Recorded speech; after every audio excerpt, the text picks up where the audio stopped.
yourself with the knowledge you need to navigate today's complex world. Hard Facts, where the truth always prevails. 99.3 Nigeria Info. Let's talk.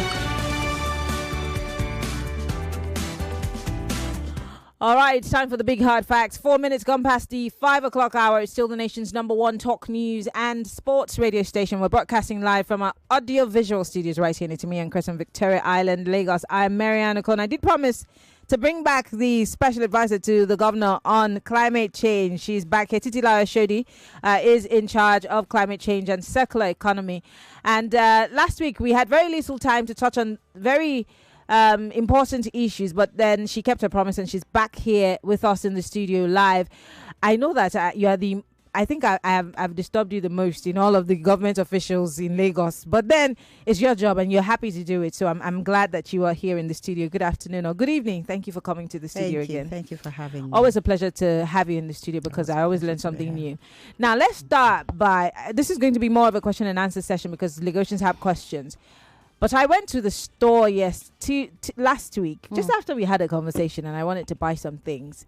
And I was told that, oh, well, we're not going to give you bags, or it's either you pay for it or you go. I said, so why don't you have a big sign outside saying, bring shopping bags, please, or something? And he said, oh, well, we just started it today.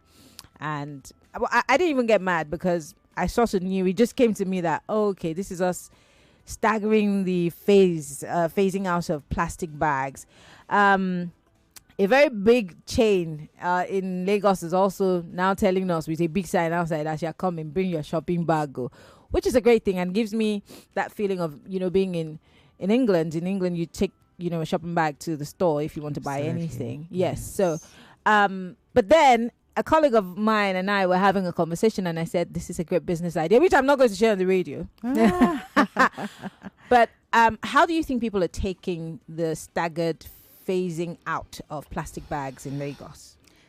Thanks for having me once again. Good evening, and good evening, Lagos. I think it's with mixed feelings, but if we were to, base it on an equilibrium or on a scale, I think we have more people who are predisposed and accepting and embracing of it.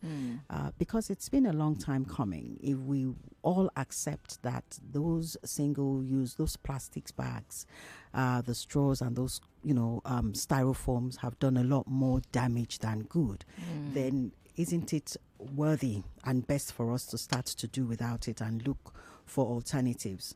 So even the retail stores, are, to a good extent accepting of it as well.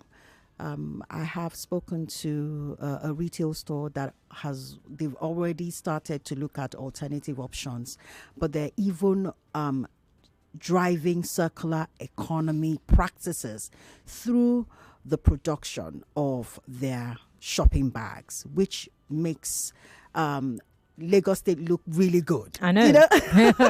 I know, and I see how you're talking about it. Yes, because when they called us and we started to have that conversation, there were so many areas that we could optimize using their chain as the ecosystem to drive the narrative for circular economy.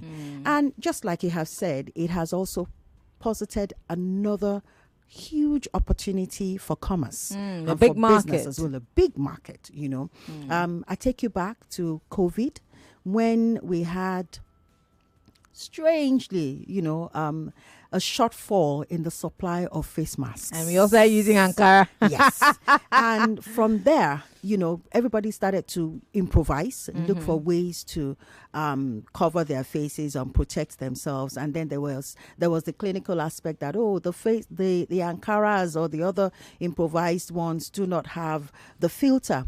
And a few people went back into their research room and they found that the stay that tailors use for their garments is also a material that is fit enough to filter the expression, the saliva and all of that. So that is the sort of evolution that I see that is going to happen. And it's only the very, very fast, swift, and entrepreneurial mind, that is going to quickly jump on it. There's so many areas to optimize. And from our discussions right now with our material recovery people, they are excited because the retail stores are not the only people that have to conform or exactly. I was abide coming by to the that. rules. Because, yes, they're phasing out the plastic bags, but then the plastic plates and spoons are still in use. For example, the food delivery services, I was in the US in September last year, and I remember I like my salad. So I wanted a quick salad, and it was not surprising. It was served in a paper box. Paper box. Yes. And I thought to myself that why have we not done this? But then again, it's a process. So yeah, right on the. So right how on the do we mark. start looking into that? There are caterers who have started to work with the food boxes. Enforcement just started this month. So it was a year moratorium, with the enforcement starting by the end of January. There's still quite a number of, manufacturers and producers who would also like to deplete and, totally phase out their stock. Conversations are in the play. Government, I think, particularly this government is very, very clear and very determined to establish that policy, because the truth is that it has been in play for a while. It's been there. It's the enforcement of it that has not been quite adequate. So now conversations are going on. The manufacturers are becoming more serious about it, for their purchases. Even I have had phone calls of my people within my business network to say that they didn't know, because it didn't seem like the communications was far-reaching as they would want. And they called their supplier who produce or who supply them with the nylon bags, and the price was so high that they had to ask why is it so expensive, and they said, well, there's a ban on it, so if you really want it, then you've got to pay top dollar. So people are becoming more introspective and creative around how they can reduce the usage of it and still be able to drive the value that they want. Brings me to my most interesting part. The bin bags. They're all nylon. How do we dispose of our waste? Because it's easier to get a shopping bag. How do we dispose of our waste? Don't forget, we'll also have to sort our waste, whether it be bottles, be plastic PET bottles, which we are also trying to phase out. How do we do that if we don't have bin bags? So those bin bags come from a particular segment of the economy. Not everybody would look at how they want to dispose of their waste and think about it being bad. If you look at the ones that even stack up on the roads, they don't come in big bags. Big bag is, quote and unquote, a comfy luxury item, right? So, and like you have said, it's a facile project or approach, right? The ones that have really become the menace, is the styrofoam, the black nylon bags, those shopping bags, the straws, those plastic spoons that are used en masse, in mass. It's everywhere, actually. At parties and all of that. So there can be, the culture can, be nurtured from the ones that there's an embargo on into the area of the bin bag. But also to let you know that there are arrangements or, processes around how to repurpose. We have chemical technology providers, I can't mention the names, but there are, some of those organizations that deal and operate within repurposing these SUP, single-use plastics that we're talking about. I don't know if I said this to you before. I was, so I play badminton somewhere in VGC. So one of those days, I've been passing into the place, but I didn't notice. So one of those days, I was waiting to pick up someone at the entrance, And I realized that their Christmas tree was made up of PET bottles, green PET bottles. And then when they turn on the light, it looks beautiful. And I thought to myself, this is a very good way of, recycling these PET bottles. Yes. There are various ways of repurposing, recycling, and reusing PET bottles because the value on it has continuously increased. We will not go to a party right now or an event and find PET bottles on the road or on the floor, and that's the plan that we have for every other waste category within our polity. Okay. PET bottle is still growing, there is that outturn of what you do after the life of a PET bottle. The conglomerates or our multinationals and our FMCGs have ways of recycling, breaking it down, crushing it, and rebuilding them into bottles. But there are also those who actually export them, So that market is still growing. But there are also areas within the waste management aspect that is also very viable, And I don't know if I mentioned it the last time I was here, but we're beginning to advocate and drive a lot of incentives for people to see. Yes, that. you did say that the last time you were here. I was actually, funny thing, this climate change conversation was being had on LBC just this afternoon before I got here. And they were actually asking the question as to, because every time we have the climate conversation, it's more like fear mongering. It's more like, oh my God, is the world coming to an end? Or are we all just going to be damned? And so people, even journalists, shy away from having that conversation because it's like, oh, doomsday. Doomsday. Exactly. And so they were asking, and it came to my mind what you said. I said, incentivization. You need to incentivize these people. There are different ways to sell the idea and reel people in. So they are actually also, internalize it and are able to bring their peers in on it, and that's so for the benefit of those who didn't listen to us last week, how are you incentivizing the conversation on climate change and phasing out of this single-use plastic?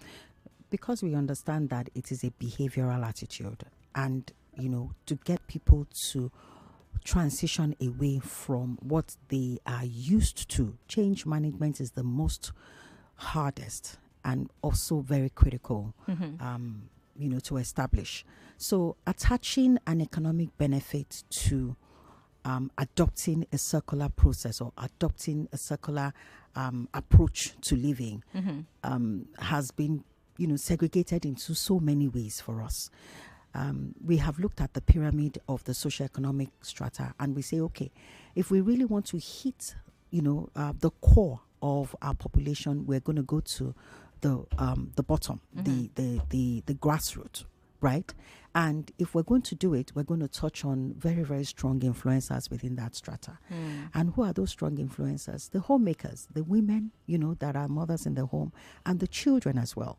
So the children, we've gone into climate literacy, climate education, adopting tools and channels that can help them to quickly understand in secondary schools, in primary schools, even the tertiary institutions, to touch on the youth, But, from the angle of a household in a community, we have begun to develop our vehicles, and we have quite a number of them. One of the ones that has been most compelling, and very tangible within the household is the Eco Circulate program, which is a waste valorization scheme where you not only sort of learn, the values that are placed on every household item that you have, from electronic waste to textile to can, bottle, even paper, cartons, and how it is that we've been able to drive and simulate projects so that they can see a proof of concept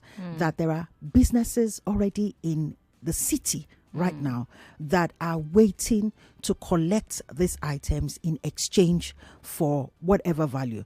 We've taken it a notch further to say that you're not only able to exchange your waste, and we call it waste valorization, right?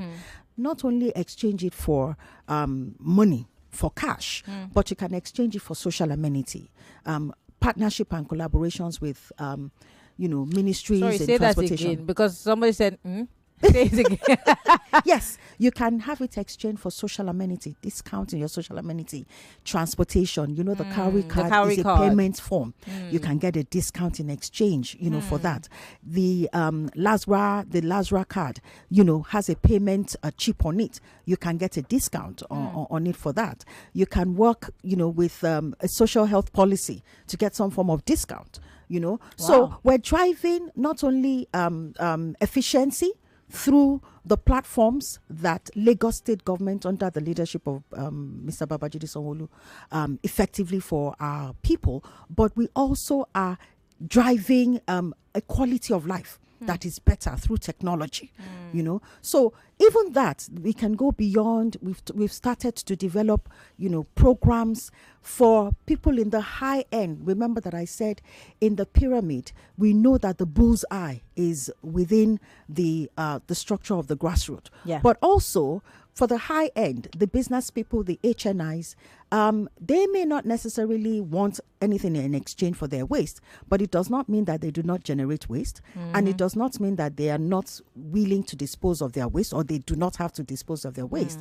But we're presenting an opportunity for them to drive CSR, to affect a child. So there are some projects that we're running right now, even with churches, to say that the businesses within churches can come and aggregate their waste. We will use the valorization to bless and help underserved communities for school fees, for tuition, for school uniform, for books as well, because these budgets are explainable, and their expenditure, you can expend them with the business management organizations who are the collectors, the recyclers, and all of that, and they will get it. Remember that I said that some of them, would use their waste, as recyclable within the conglomerates, between the within the FMCGs. The FMCGs have budgets that they channel through this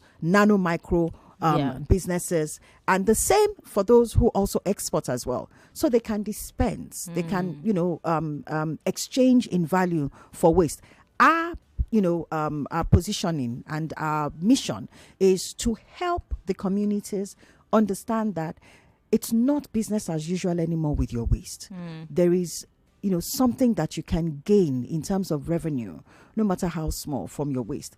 It is also our mission to let the businesses that are green and sustainably linked to also understand that you can scale your business. We will help stimulate the market, through the communities. We will generate the demand, and we will also ensure that there are linkages between your business operations with the conglomerates, the financial institutions, the big boys, so that there is a balance, within the equilibrium, the market space, for a good, profitable circular economy space. Well, that's interesting. I bet a lot of people didn't realize that there was some sort of income that you could make from properly disposing of your waste. Oh, I'm sure. With plastic bottles, a lot of people know that. Well, but to expand the scope now. Yes, and now that we're having this conversation, of course, even when it concerns the conglomerates, I mean, it widens the conversation, and people are more, interested. I'm sure if I open up the phone lines now, I have a lot of questions. In case you're just joining us, we're still talking about the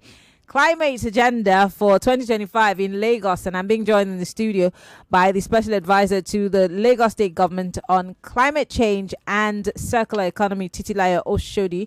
She was here last week, but we didn't have enough time, and today we're talking more about what you and I can learn from letting go of the things that we were used to.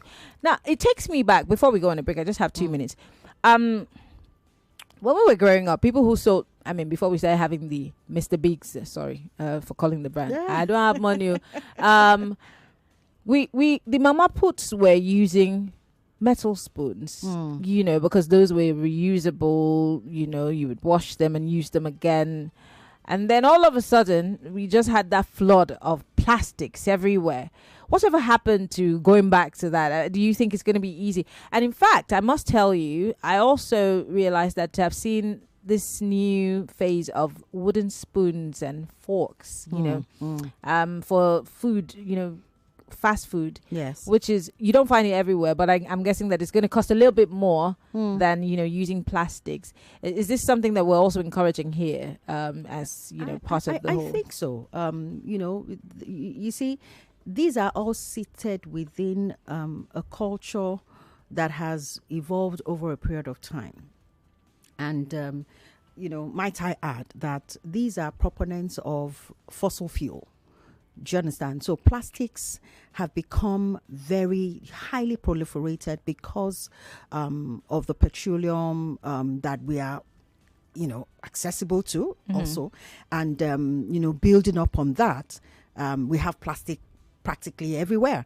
But the mopping up of the plastics is one of the mechanisms or one of the approach that we want to address, but also to stimulate the market for alternatives as well. Just like we're, beginning to shut down on the SUPs, you will start to see alternatives in terms of maybe circularized shopping bags, circularized accessories, those things then begin to burgeon and then they move into other areas as well. So those, the wooden spoons and all of that, they will, as demand begin to increase, supply increases and prices fall down. They become more. There's going to be a lot of competition. Yes. Well, we'll open up the phone lines in a bit. We'll be right back. You are listening to your number one station for talk. 99.3 Nigeria Info. 99.3 Nigeria Info. Let's talk.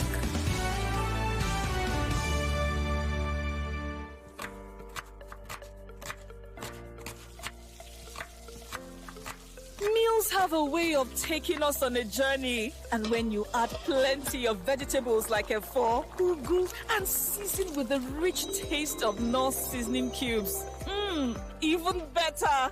So, go ahead and elevate your meals with more vegetables and the rich taste of Knorr cubes. Today, eat for good. Mommy, you want to watch YouTube? Not my phone again. Every time YouTube. Mommy, you want to watch YouTube? You want to watch YouTube? Not with my phone. Go and watch TV. But there's no YouTube on our TV. That's before. With the new Airtel Smart Router, for just 25,000 naira, you can watch YouTube and more on any TV, even our own TV. Really? Yay! Thank you, Mommy. Oh, you're welcome. Turn any TV into a smart TV with the Airtel Smart Router and watch Nollywood movies, football, and lots more on YouTube with unlimited data for 30 days. Airtel, a reason to imagine.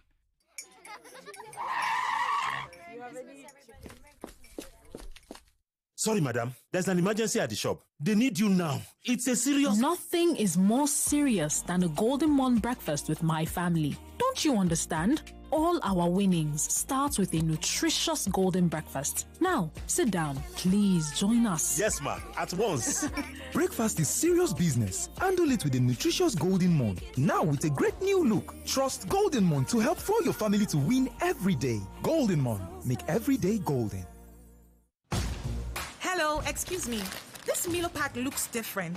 I'm seeing support energy release, bam, on the pack. Is it the same Milo? No, this one is new and improved. The support energy release means when you give your kids Milo as part of breakfast, you are giving them energy they need to go to school. I like this one. Your kids need nourishing energy. Give them the new and improved Milo at breakfast. It has nutrients that support energy release to help them get the most out of their day. Milo, energy to go further.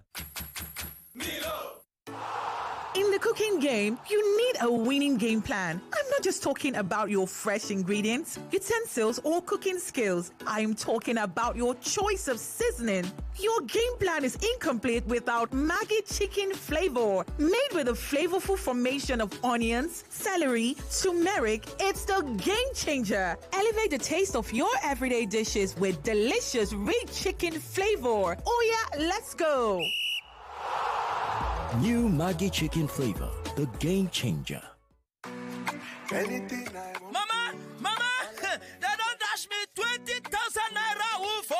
My pikin, who they dash 20,000 naira for this kind time? That they dash everybody will get smart cash account 20,000 naira. You mean them go dash me 20,000 naira a wolf too? Yes, so mama.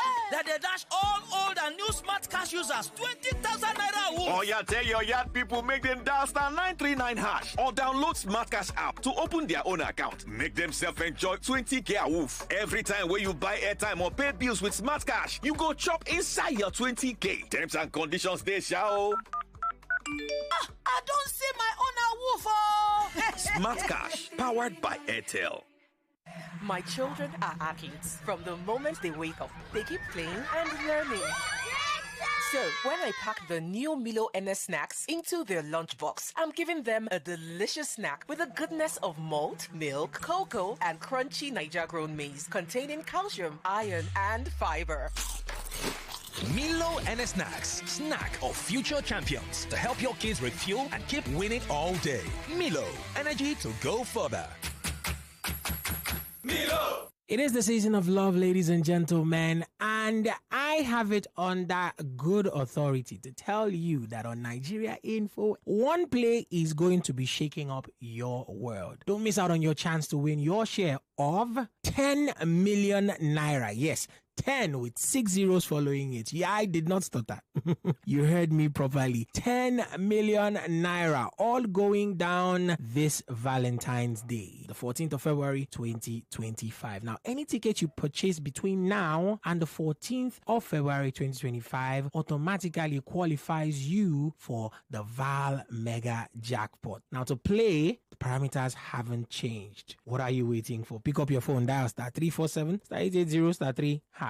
That is star 347 star 880 star 3 hash. Or just go to the website at www.oneplay.ng. Oneplay.ng. Go to www.oneplay.ng. And of course, it will cost you 500 naira per ticket to play this game. You can play as many as 10 times. You can play as little as once. In a few seconds, however, your ticket will be in the draws. Now, the more tickets you purchase, the higher your chances of winning big. Now, Val Mega Jackpot. Whether you play via the website at www.oneplay.ng or you go by way of the USSD code, your chances of winning are pretty much the same. Now, remember to play responsibly and note that this game is only suitable for people who are above the age of 18. One Play is a registered trademark under Lasho Trading Services Limited, licensed by the Lagos State Lotteries and Gaming Commission. We are legit, so start playing and start winning.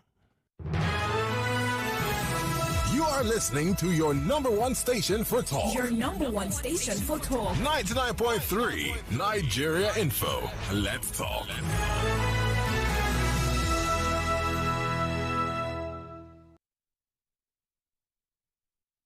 Bridging the gap between people and those in authority. With Hard Facts, you are sure to get only the facts. Tune in to Hard Facts with Maryann Okon on 99.3 Nigeria Info.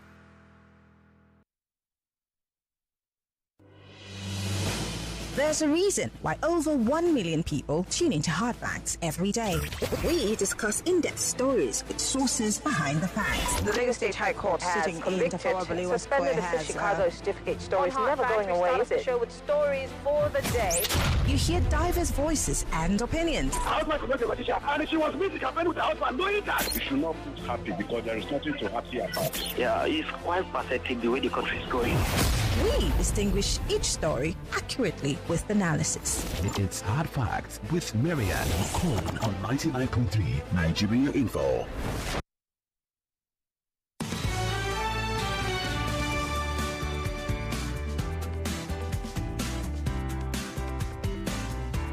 All right, we're still talking about the climate agenda for Lagos, and of course, trying to phase out plastics, of course, whether it be PET bottles, nylon bags. Have you started looking for the bags that you will take to market? I have a lot of them, by the way. I have sack bags and stuff, so I mean, I'm covered. But cool. But then there are people who this new move is going to create a market for?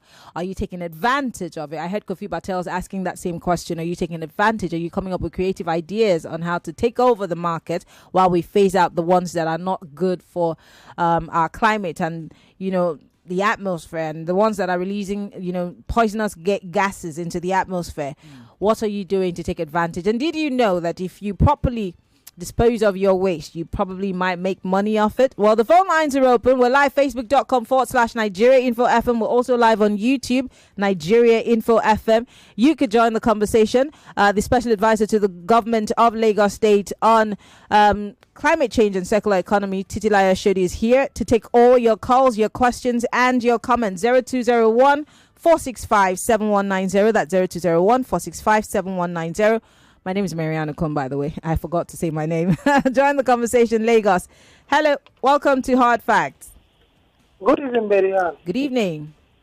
Good evening to your guest. This is Pastor Ladipo. Yes, go ahead, Pastor Ladipo. From Sari Gomu, really. All right. I think, Maryann, there is an incentive that is going on now on the plastic bottle water. And that is even helping to keep the environment clean. You hardly find that bottle now, whether old or new.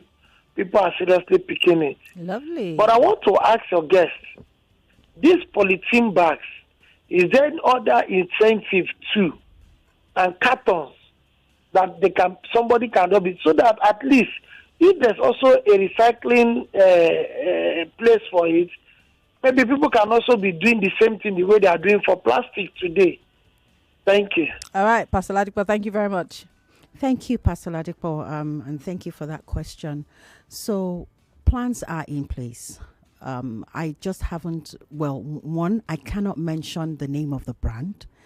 But because we'll give you an invoice. Me or Pastor Ladipo? You. But what we want to do, what we plan to do, and this is something that has been endorsed by the governor, is to establish collection centers at these areas. Okay. Retail stores are sitting on a voluminous, extensive ecosystem. And they are the ones that generate, they are the source for this polythene bags and also cartons. Stores have tons and tons of cartons where they put the wares, items that are for sale. Shops also do that as well. So from the source, when we start to sensitize the localities where these shops are, establishing the collection center that cuts across different categories of waste. It will start from paper to glass to can to textile to bottle, the PET bottle, and electronic waste, right? So those then begin to direct their operations that we can scale into different localities. Lagos is such a, voluminous and it's so dense, but there are these retail stores that we know that a majority of people, because this particular one, when we asked about what sort of turnover they get on their plastic bags, on the polythene bags, when they're selling, they said 600,000 per month. What? 600,000 bags a month. Can I quit my job? So, so if there's that sort of turnover, then that means that you can imagine the level of footfalls to that place. You can imagine the level of sales. You can imagine the level of, bags that cross and exchange hands, right? So if this same set of people then establish an ecosystem where there is a collection point and people who can exchange and, valorize their waste are also positioned in those places, that we're already attracting the consumers and the customers and the community people to that place. So that is the first phase. We also have very strong, partners within the private sector who also have their own mission intervening in establishing collection centers at localities. They just want us in our office to provide locations for those places. So we're going to be staggering, and we're going to be, spreading out collection centers. I know that Loma is also working. You're going to be spreading the message too, because people need to know. Oh, absolutely. Yeah. And that's why you will always call me every week and I will come because it's important to spread the word. Yeah. You want to listen to people like Pastor Ladipo, who is seeing what is going on and also preferring ideas that can help us to scale and also expand the scope of what we're doing. Lovely. Let's take a few more calls. Hello, welcome to Hard Facts. Hi, Maryann. Good evening. Good evening, Mrs. Oboli. Good evening to your guest as well. Good evening. So what Lagos State is proposing is a laudable initiative. I also want the area of styrofoams and, the nylons, like she said, to also be explored. Then the deaths on our streets. So I may be wrong, I may be right, but I feel that Loma is not really hands-on enough in picking these deaths. Because you see where they've dumped some deaths, and because they don't come there to pick them early, it spills over on the streets, and the entire process starts over again. So that should also be looked into as well. Loma has to be hands-on. Secondly, deforestation. The area I stay in Ikorodu. Now, what endeared me to that area was the fact that there were trees all around. And before you know, the landlord started cutting the trees so that they could erect more houses. So I don't know who is handling the building plan in Lagos State, but you know what essence these trees have on, the carbons from motor engines, fuel foams and everything. These trees are supposed to be collecting it, but now it is directly entering into the system of the humans. Okay. So all I'm saying is, I don't know who approves these buildings. I don't know if something can be done so that when other buildings are being erected, this can be looked into. There are a whole lot of things we want to talk about, but then thank you for what you're doing, ma'am. And I say, please try to do more. God bless you, ma'am. Thank you very much, Mrs. Oboli. Thank you, Princess Oboli. And, these are areas I must admit that they are the challenges of an emerging city like Lagos. If you go to a place like New York or, let's even talk about Brazil, you would notice that there are always constructions going on because we need to continue to accommodate the rising immigration population of the population coming into the city. But yes, I totally agree that deforestation is against the vision of a carbon neutral economy or a carbon neutral society. The agency, the LASPAC, is doing so much in driving education and helping people to know that it's important that your vegetation is kept, as evident or as physical, as visible as possible. It's a balance. We have to find a balance in providing housing and also eliminating establishing an environmentally sustainable place. But I have taken that on. I know that Ikorodu is targeted or is notable for the suburb, sort of. It's growing gradually into a city. They call it a city. Yes. So now it's going into a city, and we have to create ways around how we're going to capture carbon by deliberately building areas maybe for what you call it now, recreation, garden places and all of that. But more importantly, there's also that education or that advocacy that we should continue to learn to plant trees wherever we are. I know that trees have their times and their seasons when they're planting it. Yeah. But that's why we also need to cultivate and nurture, trees, farms, and, things around us that can also help to strengthen the soil and also help to encourage emission of oxygen, so that we're able to capture carbon in the atmosphere. I think I talked about this last time we were here about the fact that Lagos is a concrete city. Yes. And one of the things that the Donald Duke administration was able to successfully do in Cross River State was to make sure they made it a law. I think it still stands till today. For every tree you cut to build a house, or for every house you built in Cross River State, you would plant at least two trees, whether inside or outside your house, but you must plant it. And so even if they cut down 10 trees, at least they were planting more trees. And so I don't know. Sure. I don't know if you do get a chance, the GM last pack is really, really working in driving some level of literacy, and to help our community members across board, not only just, driving the education for recreation so that you can, sort of improve your productivity, but also working with agencies like Lascoda, the coconut development, to strengthen the soil, even on the coastal area as well, because, the palm trees are also very strong components of strengthening the soil and keeping the waters away. There's a natural, phenomenon. Yeah, it's like a boundary tree. Yeah, exactly. So I'm sure that her mapping and all of that is touching areas into the suburb as well. Okay, let's go back to the phone line 0201 465 7190. Don't forget, we're live on YouTube, Nigeria Info FM. We're live on Facebook, facebook.com/Nigeria Info FM. Post your comments on our live stream also, in case you cannot get across to us through the phone lines. Hello, welcome to Hard Facts. Good evening, how are you doing? Good evening. What's your name, sir? Where are you calling from? Jonathan is my name. Go ahead, Jonathan. Your guest said they have some private partners who are supporting them, and I want to agree with that. I want to also tell her that those private partners are doing more than them that call themselves government. They have invested a lot of time in orientation, education, penalizing. These government people that are talking, like they weren't talking there, they will talk like I'm talking to you now. Your Lagos State, you will not see dustbin that will segregate bins.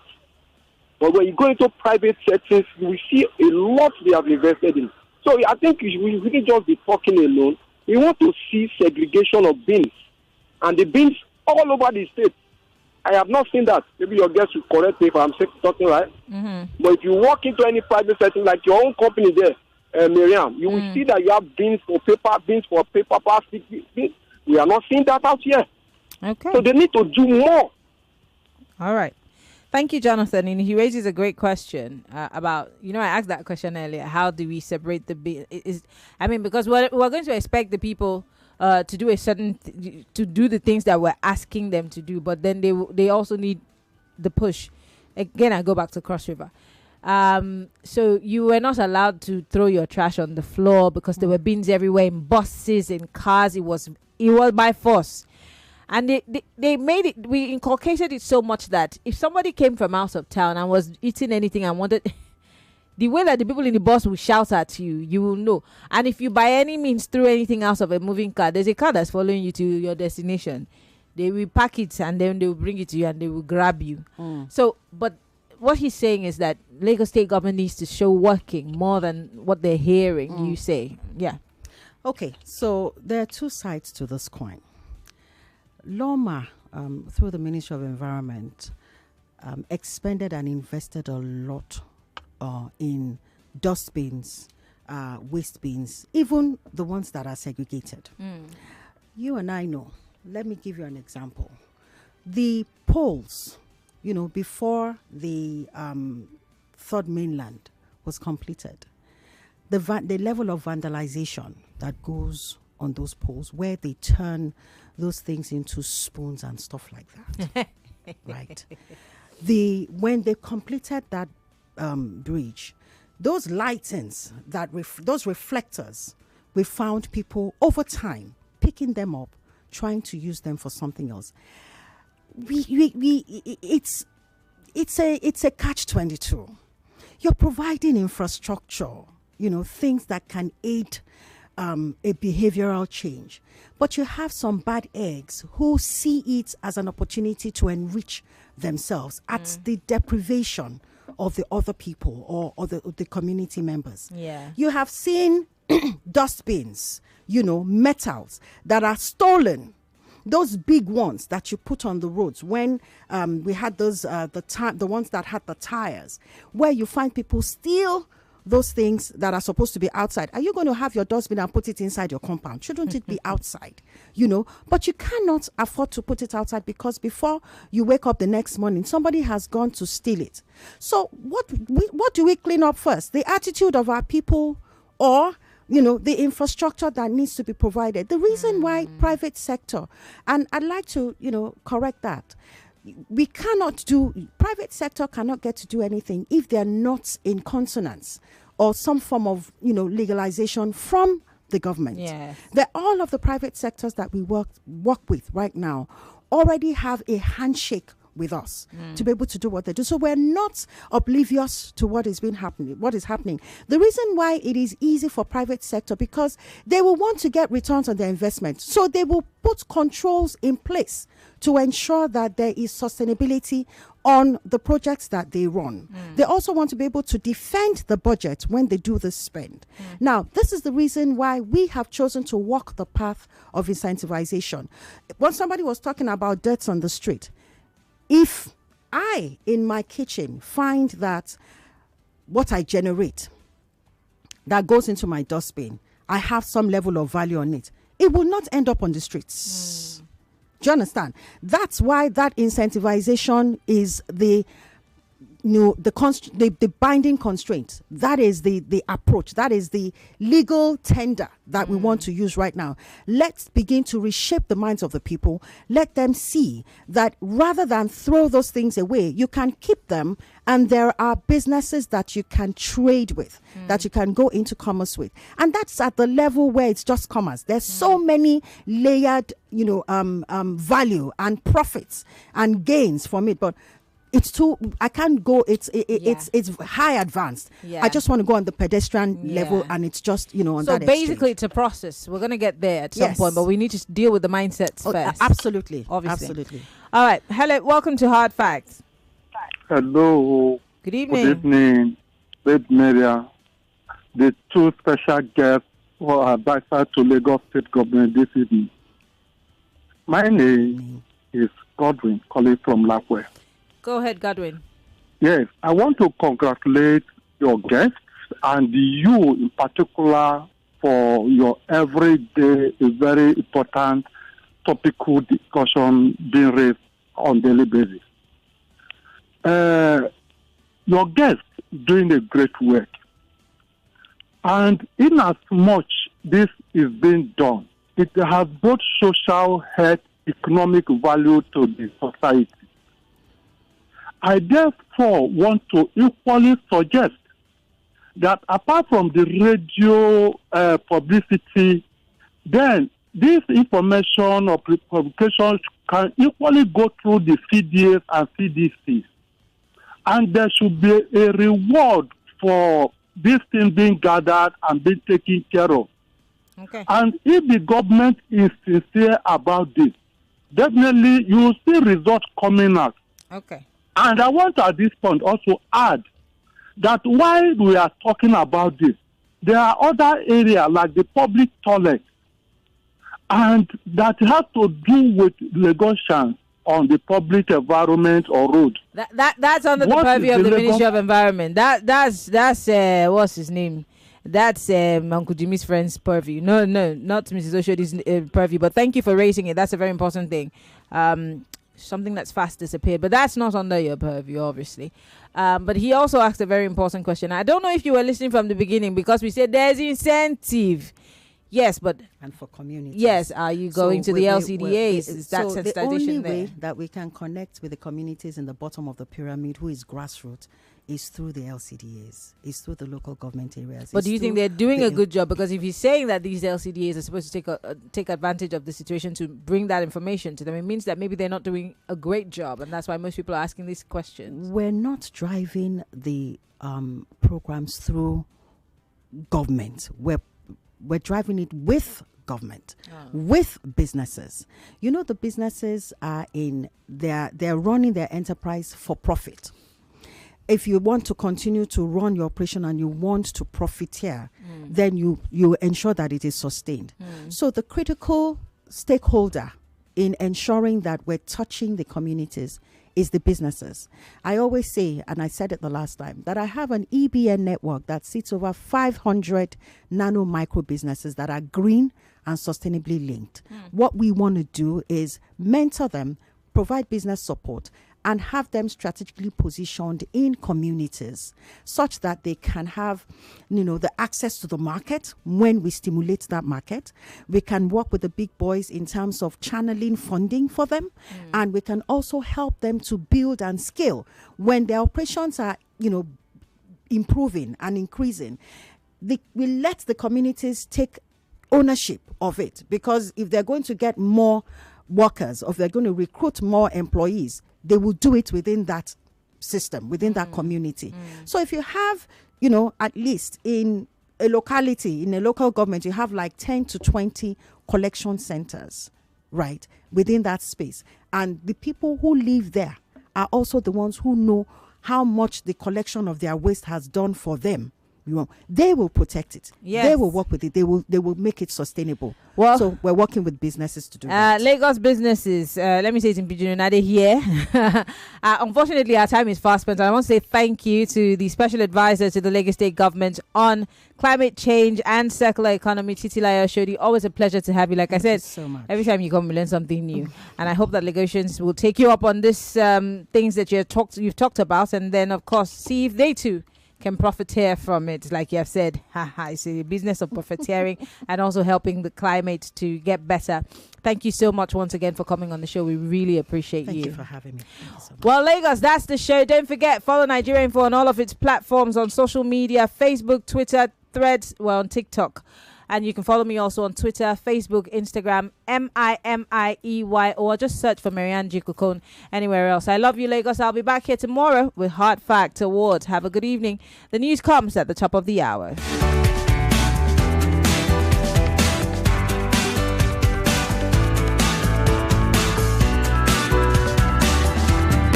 99.3 Nigeria Info. We are more than just radio. Subscribe to our YouTube channel at Nigeria Info FM. Check us out on Facebook at Nigeria Info 99.3. Follow us on Twitter at Nigeria Info FM and on Instagram at Nigeria Info FM Lagos for live updates as it happens. 99.3 Nigeria Info. Let's talk.